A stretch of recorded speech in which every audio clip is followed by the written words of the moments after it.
Salut YouTube, comment ça va aujourd'hui? Dans tous les cas, bienvenue à vous tous dans cette 100e vidéo de la chaîne. Et oui, on y est, je ne m'attendais pas du tout à ça. Cette semaine, je pensais qu'on était à la 80e vidéo, mais pas du tout. En fait, on est déjà à la 100e avec celle-ci. Et c'est un truc de dingue, parce que lorsqu'on comptabilise le nombre d'heures de vidéos que j'ai tournées, ça représente plus de 200 heures au total. Et lorsqu'on imagine encore les heures de montage qu'il y a eu derrière, c'est encore plus grand. Donc vous imaginez un petit peu la fierté que j'ai en tant qu'autodidacte, mais surtout pas du tout professionnel dans le domaine. C'est une dose de fierté qui est incommensurable. Aujourd'hui, j'ai décidé de faire un format un peu tranquille, vraiment discussion, où je ne vais pas forcément faire un bilan de ma chaîne, parce que j'en ai déjà fait en début d'année et ça ne sert à rien de recommencer avec ça. Mais je vais vous parler un petit peu de ce que je fais pendant la semaine, lorsque je travaille sur une vidéo, lorsque je cherche une idée et que je l'amène jusqu'à son aboutissement, qui est justement la vidéo que vous voyez tous les dimanches après-midi, ou dimanche soir des fois, sur YouTube. Alors généralement, je commence le lundi par chercher des idées de vidéos, et c'est pas forcément le travail le plus compliqué qu'il y a à faire, mais disons que pas forcément toutes les idées se prêtent à un format sur ma chaîne. Je m'explique. Imaginons que je veuille faire une vidéo sur Hippocrate. Alors le sujet est très intéressant, je ne le dis pas, mais par contre, la vie d'Hippocrate est relativement hypothétique. Il n'y a pas beaucoup de faits sur lui qui sont avérés, il n'y a pas de dates clés qui sont très précises, et disons que c'est un format vidéo qui tiendrait plus justement de la spéculation, plutôt que d'une bonne base solide sur des faits réels. Donc en gros, je vais pas du tout privilégier ce genre d'idée, je vais plus privilégier une vidéo par exemple sur le sujet comme le pain, parce que le pain, même si c'est un truc que personne n'attendait à la base, eh bien disons qu'il y avait énormément de choses à dire là-dessus, parce qu'on a des dates qui sont intéressantes, on a des faits qui sont plutôt marrants, et voilà, ça fait une vidéo qui est super complète en fait. Donc voilà, en gros le lundi c'est vraiment le jour où je cherche mes idées, je regarde si je peux faire un format de vidéo avec ces dernières, et surtout si les informations qu'il y a sur ce format sont très complètes ou non. Et vis-à-vis de ça, eh bien je me décide ou non à faire une vidéo dessus. Donc voilà, pour le lundi c'est bouclé, on en a terminé, et là vient le mardi où je ne fais rien. Et oui, c'est mon jour de congé, et je pense que c'est le meilleur jour. C'est vraiment le jour où je me repose, où je ne fais rien du tout, où j'ai l'esprit vide, je ne pense à rien, et c'est parfait. Il en faut un petit peu de ces moments où c'est le calme avant la tempête. Alors je vous rassure, mes semaines ne sont pas du tout chargées à bloc lorsqu'il s'agit de faire une vidéo, mais par contre, je dirais qu'elles sont bien complètes, ouais, quand même. Donc voilà pour ce jour de détente, et ensuite vient le mercredi et le jeudi, qui sont mes jours d'écriture. Alors là, vraiment, c'est à ce moment-là où je vais prendre le plus de temps sur ma vidéo à travailler, parce que ça peut durer jusqu'à 6 heures, voire plus, sur un sujet. Donc c'est pour ça que j'espace sur 2 jours. Des fois ça m'arrive de travailler sur un seul, mais c'est quand même assez chargé. Il faut vraiment que je sois libre toute la journée pour faire ça. Mais disons que je préfère faire une pause, comme ça me permet de penser à autre chose et de revenir frais sur le sujet le lendemain.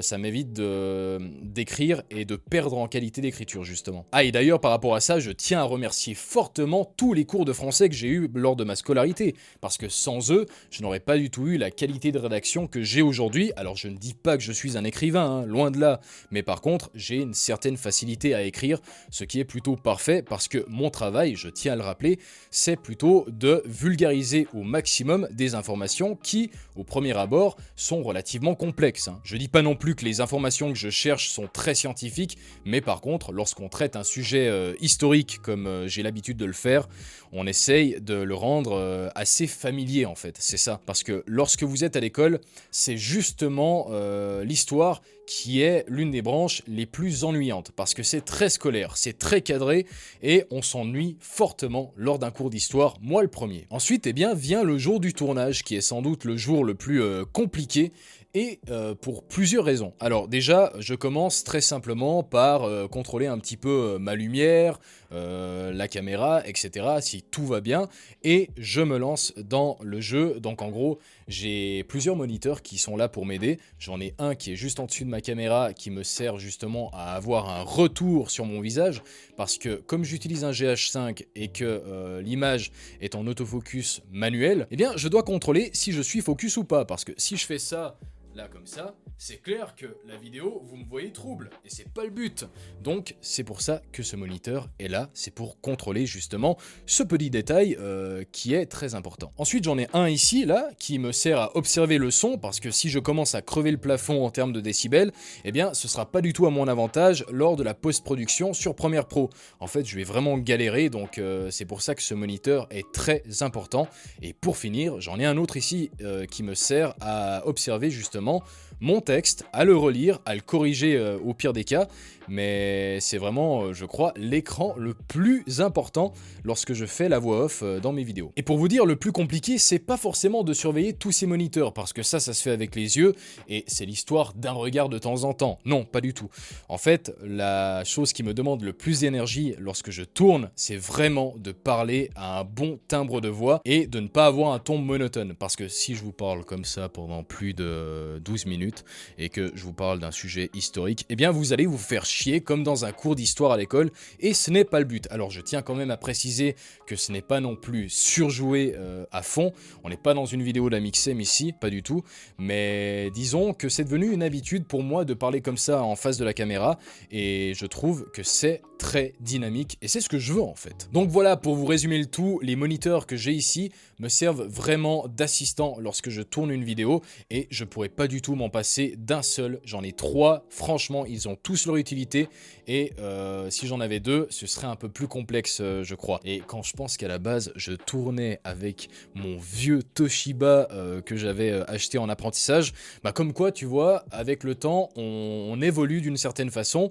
en termes de besoins, et on commence à savoir vraiment ce qui est utile et ce qui ne l'est pas, ou ce qui ne l'est plus en fait. Bon, pour poursuivre un petit peu, par la suite de ce tournage, eh bien vient le jour du montage. Alors généralement c'est le vendredi et le samedi, sur ces 2 jours j'étale tout le montage de la vidéo. Le dimanche des fois je fais un dernier contrôle et je fignole certaines choses, mais le montage c'est ce qui va me prendre, je pense, le plus de temps, même plus de temps que l'écriture lorsque j'y pense, parce que je crois que je suis quasiment 8 heures sur mon ordinateur au total, pour une vidéo qui dure par exemple 12 minutes. Alors si c'est une vidéo de 7 minutes, je crois que je suis même aux alentours de 6 heures quand même sur mon ordinateur. Donc voilà, c'est quand même du travail, c'est quand même un certain investissement en termes de temps, mais c'est assez payant, et disons que je suis quelqu'un qui a tendance à travailler la nuit, donc pendant la journée je ne fais pas forcément du montage,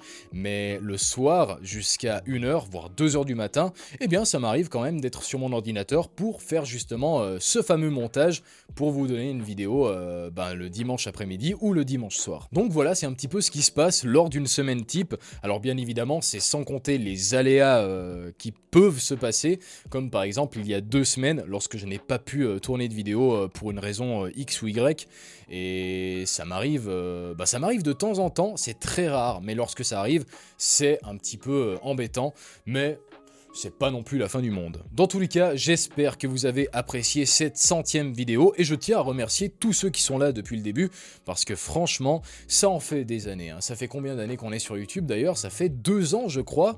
Franchement, vous êtes des héros. Bravo à vous tous, et je vous remercie du fond du cœur. Nous, on se revoit la semaine prochaine dans une nouvelle vidéo. Alors d'ici là, portez-vous bien. Allez, ciao!